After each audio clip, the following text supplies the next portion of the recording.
નગર બની ગયું છે ક્રાઇમ નગર। જાહેરમાં ખૂની ખેલ ખેલાતા મચી ગયો હાહાકાર। ભાવનગર દિવસે દિવસે ક્રાઇમનું હબ બની ગયું છે। ભાવનગરમાં હત્યારાઓ બેફામ બની ગયા છે। જાણે પોલીસની કોઈ જ ધાક બચી નથી એવું લાગે છે। ભાવનગરના સુભાષનગર વિસ્તારમાં રહેતા 62 વર્ષના પ્રકાશ રેલિયા નામના વેપારીની હત્યા થઈ ગઈ। સવારે ઘરેથી નીકળી ડાયમંડ ચોકમાં આવેલી પેપર એજન્સીએ જઈ રહ્યા હતા ત્યારે બાઇક પર આવેલા બે અજાણ્યા શખ્સોએ આંતરી તીક્ષ્ણ હથિયારના ઘા ઝીકીને હત્યા કરી નાખી। જાહેરમાં હત્યાના સીસીટીવી સામે આવ્યા। દ્રશ્યમાં જોઈ શકાય છે કે બે શખ્સો એક વ્યક્તિ પર ઉપરા છાપરી છરીના ઘા ઝીકી રહ્યા છે। મોતને ઘાટ ઉતારી દેવાયો। હત્યા અંગે કોઈ ચોક્કસ કારણ સામે આવી શક્યું નથી। જો કે પોલીસે ગણતરીની મિનિટોમાં આરોપીને દબોચી લીધો। પીએમ મોદીના મિશન ગુજરાતને લઈને તડામાર તૈયારીઓ ચાલી રહી છે। મહેસાણાના ડભોડામાં જંગી સભાને સંબોધી કરોડો રૂપિયાના વિકાસ કામની આપશે ભેટ। પ્રધાનમંત્રી નરેન્દ્ર મોદીના ગુજરાત પ્રવાસને ગણતરીની ઘડીઓ ગણાઈ રહી છે। પીએમ મોદી મહેસાણામાં 5,950 કરોડના વિકાસ કાર્યોની ભેટ આપશે।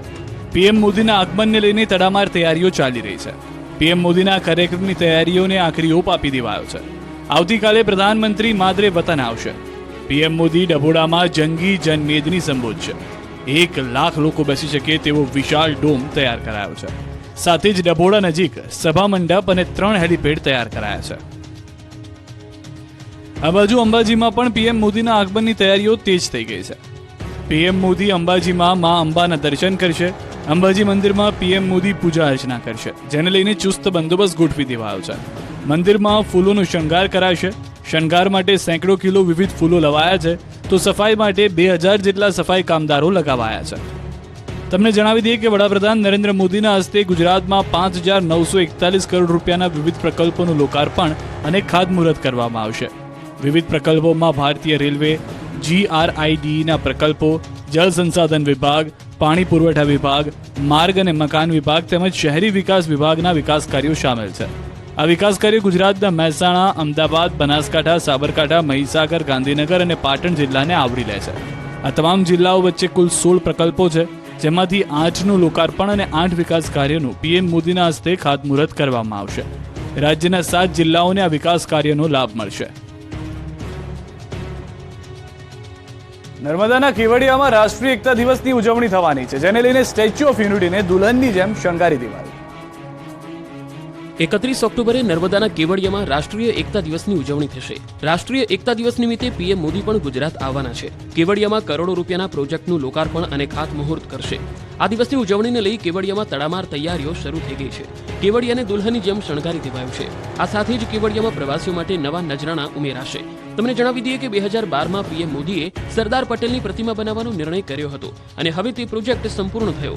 તેના 5 વર્ષ પૂરા થવા જઈ રહ્યા છે, ત્યારે 31 ઓક્ટોબરે પીએમ મોદી અન્ય 5 થી 7 પ્રોજેક્ટનું લોકાર્પણ અને ખાતમુહૂર્ત પણ કરવાના છે। પીએમ મોદી કરોડોના વિકાસ કામોની ભેટ આપશે। ગ્રીન ઇનિશિયેટિવ હેઠળ પીએમ 30 બસોનું અને 210 પબ્લિક બાઇક શેરિંગ પ્રોજેક્ટનું લોકાર્પણ કરશે। એકતાનગરમાં 100 કરોડના ખર્ચે પ્રવાસીઓ માટે વિઝિટર સેન્ટર બનાવવામાં આવશે। મુલાકાતીઓ માટે 7.5 કરોડના ખર્ચે ફ્રિસ્કિંગ બૂથ સાથે વોકવેનું પણ નિર્માણ કરવામાં આવ્યું છે। સ્ટેચ્યુ ઓફ યુનિટી ખાતે દિવસે દિવસે નવા નજરાણા ઉમેરાઈ રહ્યા છે, ત્યારે કેવડિયાની સુંદરતાને નિહાળવા કરોડો પ્રવાસીઓ ઉમટી પડ્યા। ગુજરાતનું ખ્યાતનામ પર્યટન સ્થળ, પ્રવાસીઓ માટે આકર્ષણનું કેન્દ્ર એટલે કેવડિયા। કેવડિયામાં દિવસે ને દિવસે નવા નજરાણા ઉમેરાઈ રહ્યા છે, તેમ લોકો માટે આકર્ષણનું કેન્દ્ર બની રહ્યું છે।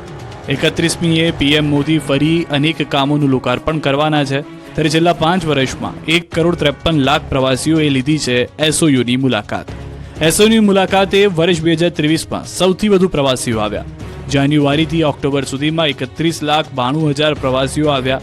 છેલ્લા 5 વર્ષની વાત કરીએ તો વર્ષ 2018માં 4.5 લાખ, 2019માં 27,45,000, વર્ષ 2020માં 12,81,000, વર્ષ 2021માં 34,29,000, વર્ષ 2022માં 41,32,000 લોકો અને વર્ષ 2023માં અત્યાર સુધીમાં 31,92,000 લોકો પ્રવાસી તરીકે સ્ટેચ્યુ ઓફ યુનિટી સહિત વિવિધ પ્રોજેક્ટોની મુલાકાત લઈ ચૂક્યા છે।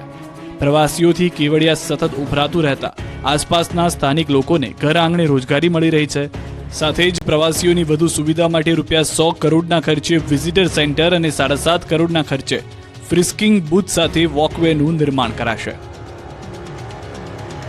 મારી માટી મારો દેશ અભિયાન હેઠળ ગુજરાતમાંથી એકત્રિત કરેલી માટી ગાંધીનગરથી દિલ્હી રવાના કરાઈ.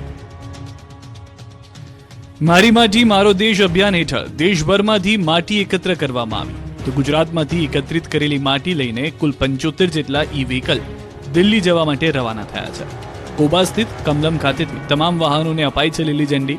કમલમ ખાતેથી CR પાટીલના હસ્તે પ્રસ્થાન કરાવવામાં આવ્યું. કુલ 182 કળશ રવાના થયા છે. ત્યારે આ તકે CR પાટીલે કહ્યું કે 75 ઇલેક્ટ્રિક કારના કાફલા સાથે દિલ્હી કુંભ મોકલવાની સાથે રેકોર્ડ પણ સર્જાશે.